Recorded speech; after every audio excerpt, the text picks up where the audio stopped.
Turning our attention to Ukraine now, it's been 20 days since Moscow launched a full-scale invasion of that country. Although the two sides held talks to bring an end to the war, the attacks continue. Our Song Yoo-jin is standing by on the line with the latest. Yoo-jin, do fill us in. Well, Daniel, Russia's attacks on Ukraine have been going on for almost 3 weeks, with heavy bombardments continuing day after day. Airstrikes and attacks are taking place on multiple Ukrainian cities, including the capital Kyiv, Chernihiv, Mykolaiv, and Kharkiv. Following the deaths of 2 people after a shelling in a residential area in Kyiv, the city's mayor announced a 35-hour curfew through his official Telegram channel. Under the curfew, it will be prohibited to move around the city without special permission starting Tuesday, 8 p.m. local time. Meanwhile, one of the advisors to the Ukrainian president's chief of staff said late on Monday that the war could last until early May under 2 scenarios. One is a peace deal being struck within 1 or 2 weeks, and the second is the war continuing until an agreement is met in mid to late April. We also have to talk about the humanitarian crisis in Ukraine. Any updates on the number of casualties and refugees? Well, the latest death toll announced by the United Nations is 636, including 46 children. However, the real figure is likely to be higher as intense fighting in Kharkiv and Mariupol has caused delays in transferring information. In terms of refugees, data from the United Nations Refugee Agency on Monday shows that the number has surpassed 2.8 million. We heard very scary explosions. You never know if a bomb will be fired today or not. We hid in the basement.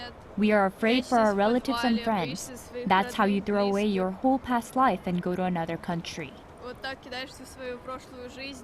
The international community has been providing weapons and supplies to assist Ukraine, and most recently, South Korea joined these efforts. Yes, well, early Tuesday, the South Korean Ministry of National Defense announced an $800,000 support package to Ukraine, which could be shipped as early as this week. Seoul will provide some 20 non-lethal supplies, including bulletproof helmets, blankets, tents, meals, and first aid kits. We have decided to provide non-lethal supplies to Ukraine. Discussions are currently underway regarding the specifics, such as shipping methods. Meanwhile, South Korea's national air carrier, Korean Air, has decided to suspend all flights to and from Moscow and Vladivostok until the end of April due to safety concerns. Flights to Europe and Eastern North America that use Russian airspace will be rerouted. Following suit, another major South Korean air carrier, Asiana Airlines, will stop flying over Russian airspace.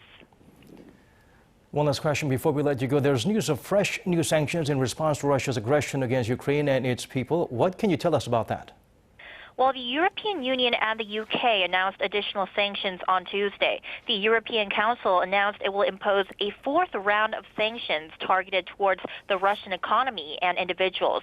Specifically, exports of luxury goods from the EU, such as cars and jewelry, and imports of Russian steel products will be banned. More than 600 Russian oligarchs and business elites will be sanctioned as well. The UK will also suspend the exports of luxury goods to Moscow and is to slam an additional 35% tariff on hundreds of Russian imports, which include vodka, steel, and fur.